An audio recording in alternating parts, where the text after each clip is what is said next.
Bonjour à tous, on se retrouve sur Séphiroth et compagnie. Je voudrais compléter le tirage donc de l'année 2025, l'expliquer aussi et essayer de l'expliquer un petit peu tout au long de l'année pour montrer différentes facettes de ce tirage, puisqu'en fait c'est un tirage relativement vaste, grandiose, qui amène à se poser des vraies questions sur notre manière finalement d'envisager la vie, réouvrir, agrandir, puisqu'il s'agissait de ça dans le tirage. J'avais cette carte du pendu au milieu sur le niveau de Tiferet, donc sur l'harmonie, c'est-à-dire opérer un renversement.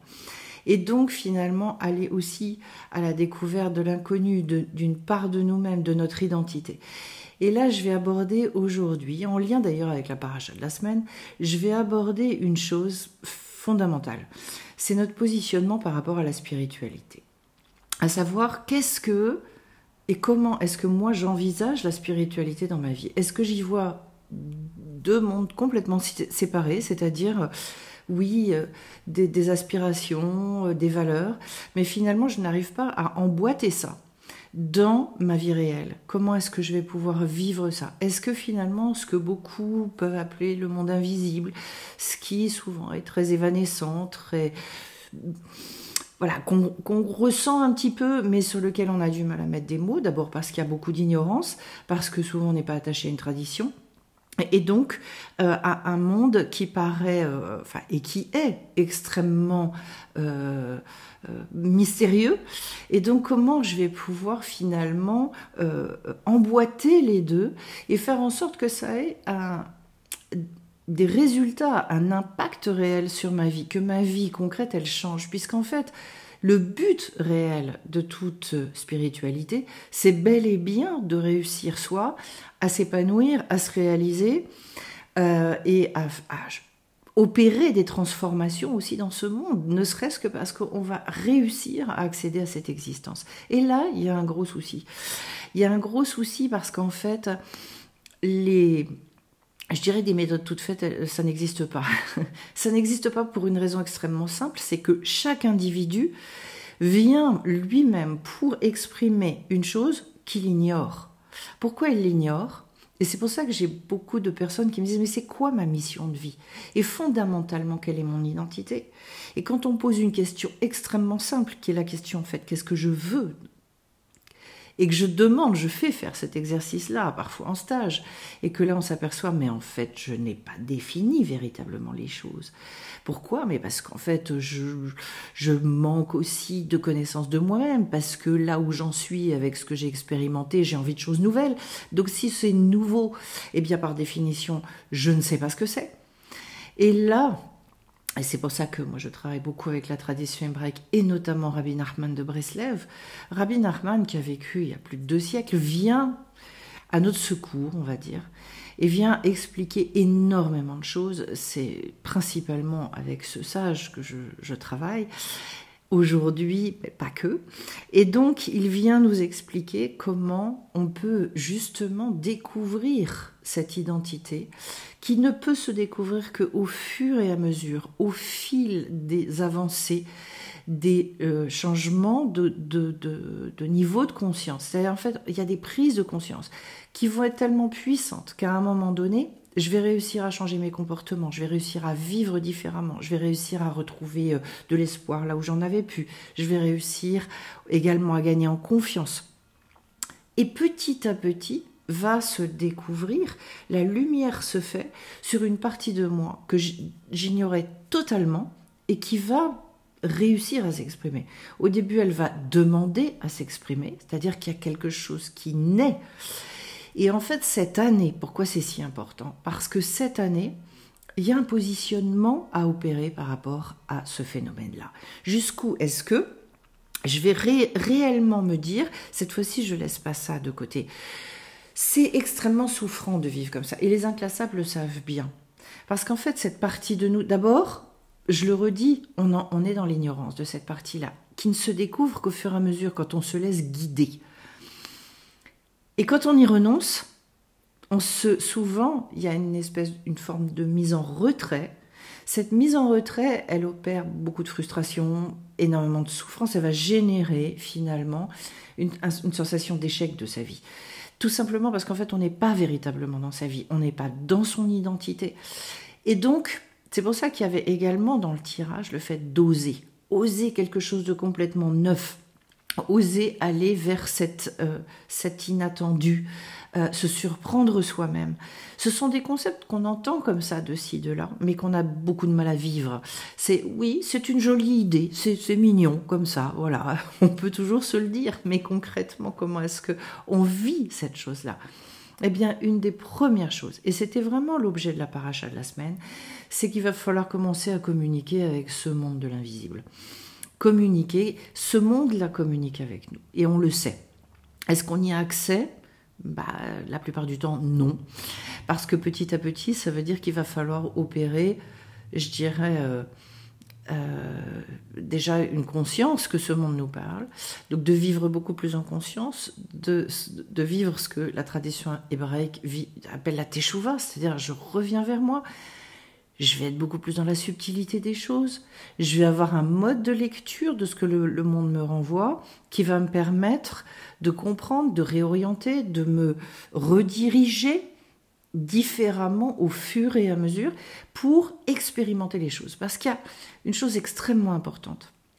Si on vit une spiritualité sans les moyens de la mettre dans la matière, d'abord c'est épuisant parce qu'on fait tout avec nos forces et qu'en plus on manque de cette guidance-là. L'autre chose, c'est qu'en fait, il y a de quoi devenir fou parce que si on n'expérimente pas, ça veut dire qu'en fait, c'est une espèce de croyance morte qui reste au niveau de l'intellect. Alors c'est mignon et c'est joli, mais petit à petit et au fil des années, qu'est-ce qui risque de se faire ? Ça s'étiole parce qu'en fait, il n'y a pas de vitalité là-dedans. Et le but d'expérimenter, c'est de retrouver notre vitalité, c'est de retrouver un élan de vie. C'était tout l'objet d'ailleurs du tirage, encore une fois, puisque j'avais le battleur, j'avais cette carte du numéro 1 dans les lames majeures du tarot, qui nous dit dans la matière, c'est une espèce de redémarrage, mais redémarrage à un autre niveau. Il y a un moment où, étant donné les difficultés, on n'a pas besoin d'être un grand clerc, un grand sage, pour se rendre compte que tout se tend, tout se tord autour de nous, qu'il y a une forme de violence, d'exaspération, de ras-le-bol qui s'étend et qui n'est pas propre à la France même. Et que donc, pour conserver finalement cet élan de vie, ces désirs, les nourrir et surtout de traverser tout ce qu'on a à traverser, dans la paix, la sérénité, la joie, et nous de ne pas finir par terre, sur le tapis, et avec cette espèce de désespérance, eh bien, il y a cette nécessité-là de créer ce lien avec ce monde invisible, d'être en communication avec lui. Et sont des échanges qui, au départ, peuvent même intimider, nous dire qu'est-ce que je suis en train de faire. Ce sont des choses que parfois beaucoup d'inclassables ont fait de manière inconsciente. C'est-à-dire de se dire oui, chez moi, je me parle à moi-même, je parle à voix haute. C'est-à-dire en fait ce que Rabbi Nachman appelle le travail de Hitbod des doutes. C'est-à-dire de le faire en conscience et de savoir qu'on est entendu. Alors entendu, après vous mettez le mot que vous voulez sur la personne en face. Je sais que en France on a beaucoup de mal avec le concept du divin, étant donné que les religions, elles ont fait une œuvre relativement négative aussi, qui est tellement enfermante qu'on conçoit ce concept de Dieu comme quelque chose de très très enfermant, castrateur, voilà. Une véritable privation de liberté et justement quelque chose qui nous éloigne de notre identité alors que c'est tout l'inverse. Donc vous mettez le mot que vous voulez encore une fois derrière ça, mais de savoir que vous êtes entendu, de savoir que effectivement il y a aussi des grandes âmes là-haut qui a plus qu'une perméabilité en fait entre le monde spirituel et le monde matériel, il y a la possibilité d'avoir des échanges. Encore faut-il, et j'insiste là-dessus, les expérimenter pour se dire donc je ne suis pas fou, donc effectivement il y a bien la possibilité d'être guidé là-dedans et ça n'est pas réservé à une élite, à certains privilégiés. C'est pour tout un chacun à partir du moment où je conçois, je comprends que j'ai une âme, que j'ai une identité spirituelle, que je veux me rapprocher de cette identité, je veux pouvoir être capable de l'écouter, je vais pouvoir être capable de m'appuyer sur elle. Plus que m'appuyer, c'est de la laisser finalement prendre ma vie en main. Et là, c'est un changement de paradigme complet. Donc les personnes qui travaillent avec moi maintenant depuis un certain temps le savent, parce qu'elles ont vécu ça, parce qu'elles ont eu des transformations de vie colossales, qu'elles ne se reconnaissent absolument plus. Enfin, quand elles repensent à elles il y a quelque temps et aujourd'hui, elles se disent oui, ce sont des transformations extrêmement profondes et tout en douceur. Ce ne sont pas des transformations dans je dirais, le fait de faire par soi-même, mais vraiment justement de se laisser guider et de faire confiance. Parce qu'en fait, il y a cette notion-là aussi. C'est si je ne développe pas cette confiance, cette foi, ce qu'on appelle la émouna en hébreu, mais viscérale, dans le fait que oui, je ne suis pas fou et qu'il y a bien quelque chose ailleurs et que ce quelque chose, il est en lien avec moi, eh bien en fait, les choses ne peuvent pas avancer. J'en reviens aux fameuses résolutions du Nouvel An, parce que c'est le grand truc, résolutions qui ne tiennent jamais, et on le sait. Et pourquoi ça ne tient pas? Parce qu'en fait, on veut tout faire par nos forces. S'il y a une résolution à avoir pour cette année, c'est peut-être celle de se dire « et si ?» et de commencer par une question avec énormément d'honnêteté vis-à-vis de soi-même. C'est-à-dire de se dire, oui, je pressens des choses, oui, mais en même temps, jusqu'où est-ce que j'y crois vraiment? Jusqu'où est-ce que je laisse pénétrer ça dans ma vie? Jusqu'où est-ce que j'ose l'expérimentation? Jusqu'où est-ce que justement, je vais me laisser surprendre par cette chose-là? Quand on vit une spiritualité, ou on dit vivre une spiritualité, et qu'on ne vit pas d'évolution, qu'on ne vit pas de transformation, qu'on se heurte toujours aux mêmes difficultés dans sa vie, ça veut dire que c'est une spiritualité qui est morte. Logiquement, il doit y avoir quelque chose de pétillant, quelque chose de vivant, quelque chose qui ne va pas empêcher les difficultés de la vie, les descentes, les remontées, etc. Mais on ne vit plus tout ça de la même manière du tout. C'est-à-dire que cet élan, cette envie de croquer la vie, cette croyance profonde que je suis là pour réaliser des choses dans le monde, elle finit par m'imprégner à des stades, à des hauteurs, où je ne peux plus nier les choses. Je vais faire un certain nombre d'expérimentations qui vont me permettre de. Et donc toute cette année va être sous le signe véritablement de comment vivre ma spiritualité dans le concret, dans la matière. Pour pouvoir comprendre, et c'est tout l'objet de toute façon, tout ce que je fais, les formations, les stages, etc., c'est une manière justement d'accéder à la vie, mais la vie avec un grand V, et de pouvoir vous trouver votre place, puisque j'en reviens à ce que je vous disais au niveau de votre identité, c'est-à-dire finalement, mais alors mon identité là-dedans, petit à petit, quand les choses vont s'ouvrir, c'est un petit peu une boîte de Pandore, c'est un trésor qui petit à petit, dont la lumière perce au fur et à mesure. Et je vais apprendre à exprimer telle et telle lumière, telle étincelle qui arrive et qui devient irrépressible. Et on va me donner les moyens de l'exprimer. Non seulement on va me la montrer, mais on va me donner les moyens de. Pour m'apercevoir qu'en fait, je suis restée dans une espèce de mode survie, un retrait total, et que j'ai effectivement les moyens de m'inscrire dans ce monde. Mais attention, pas avec les croyances de ce monde, avec des croyances complètement renouvelées, avec des prises de conscience et une sortie de l'ignorance. Sortir de l'ignorance, ça veut dire quoi? Ça veut dire comprendre les fonctionnements du monde en lien avec ce monde invisible. Les sages nous disent que ce monde, on appelle nous le monde de la réalité, est en fait une illusion. Ça veut dire quoi? Ça veut dire qu'en fait, la plus grande réalité, la plus grande véracité, c'est le monde spirituel. Et que notre monde matériel n'est qu'un reflet du monde spirituel. Autrement dit, plus je vais apprendre à fonctionner avec ce monde-là, plus je vais expérimenter en me plantant, je ne vais pas vous mentir, il y a des fois, c'est votre imagination qui va vous jouer des tours, mais petit à petit, on reconnaît ça. Et on se dit, oui, non, là, c'est moi qui ai inventé quelque chose. Ou alors, au contraire, non, là, c'est une évidence, c'est quelque chose que j'ai reçu. Et ça, le fait de l'expérimenter nous renforce et fait que petit à petit, notre émouna, notre confiance dans la vie, le fait de ressentir aussi que nous ne sommes pas seuls, et bien petit à petit, ça s'imprègne en vous. Ça devient une information qui est beaucoup plus prégnante, beaucoup plus forte que les informations que vous avez pu avoir. Et c'est comme ça que progressivement, on retrouve, je dirais, nos racines spirituelles, qu'on arrive à les exprimer, on grandit là-dedans. Si vous grandissez là-dedans et que ces racines-là, elles poussent, alors à ce moment-là, ce qui va fleurir au-dessus, ça va se faire tout seul, parce que c'est le principe de l'arbre. L'arbre, il va se nourrir, il va chercher profondément, parce que les trésors, ils sont enfouis sous la terre. Ce qui va donner comme fruit, eh bien, c'est une petite partie, je dirais, de tous ces trésors-là. Mais il ne le fait pas en décidant et en se disant « alors cette année, je vais donner tant de pêches ou tant de cerises ». Non, il le fait parce que ça jaillit. Voilà.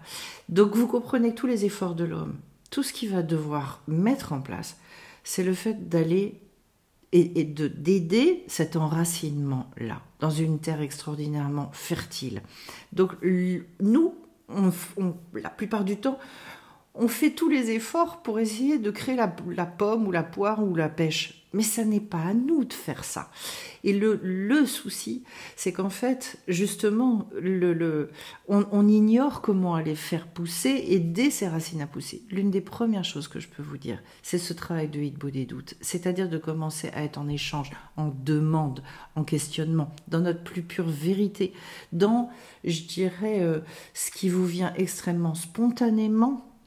C'est pas du tout quelque chose de religieux, c'est pas du tout quelque chose de compassé, au contraire, c'est quelque chose qui nécessite que vous alliez rechercher en vous tout ce qui vient très spontanément, parce que c'est comme ça, c'est progressivement comme ça que vous allez nettoyer et découvrir en fait ce qui est enfermé en vous.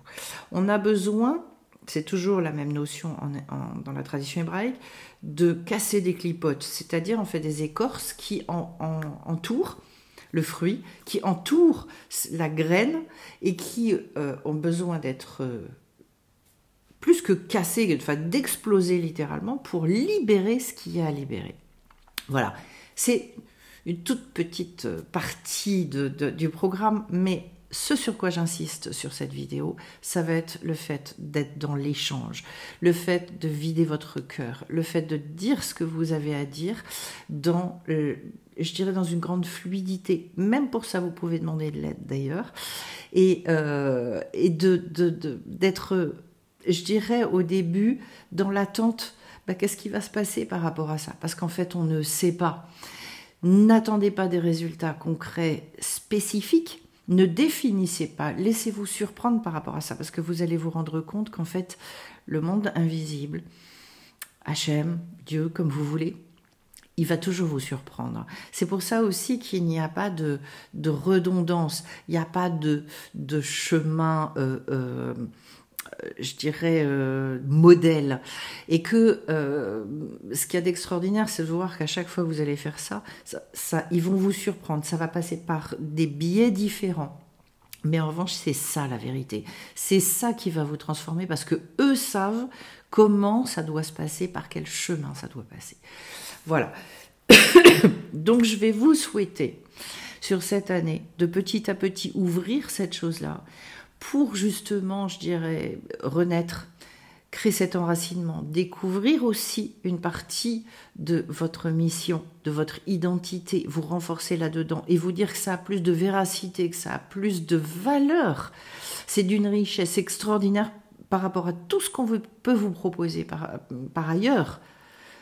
Et là, j'insiste aussi sur une chose, c'est sortir de ce conformisme qui vous dit « Non, mais vous voulez réussir, il faut recopier les méthodes de tel ou tel qui a réussi. » Parce que c'est pas comme ça que vous réussirez. Vous réussirez et vous épanouirez et vous irez bien au-delà de tout ce que vous pouvez imaginer, à partir du moment où vous êtes vous. Et c'est pour ça qu'en fait, beaucoup de choses dans ce monde essaient de masquer notre identité. On essaie de cloner. Maintenant, on en est à l'intelligence artificielle. Ça pose bien son nom. Mais jusqu'où est-ce qu'on n'a pas amené l'homme, justement, à être dans ces artifices-là?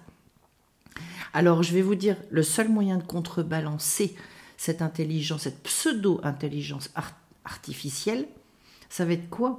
Mais ça va être d'être dans notre plus pure vérité et d'avoir une intelligence profondément humaine et profondément spécifique, unique à chaque être humain. Sans quoi, mais le monde y va à sa désespérance la plus totale. Voilà. Donc, je crois qu'il y a des portes à ouvrir cette année qui sont colossales. En refermant, à l'image donc de cette en numérologie du chiffre 9, je referme tout un tas de croyances, tout un tas de choses pour laisser émerger une appréhension de la vie que je ne connais pas encore. Mais en revanche, dites-vous, je veux la découvrir. Ça doit être votre première volonté, c'est ce sur quoi vous devez vous appuyer, en y croyant profondément et en demandant des preuves de tout ça, quand vous vous échangez, quand vous vous adressez au monde invisible, dites que moi je sois renforcée là-dedans, pour que j'ai une émouna qui ne me fasse plus tomber, chuter et aller vers des endroits où de toute façon ça ne fonctionne pas. Voilà. Eh bien, écoutez, je vais vous souhaiter de vivre plein de jolies choses par rapport à ça. N'hésitez pas à témoigner d'ailleurs et à m'envoyer des petits commentaires. Et puis, je vous retrouve bien vite sur la chaîne, voilà, avec un programme certainement assez nouveau sur cette année 2025. Encore plein de belles choses à vous et à très vite.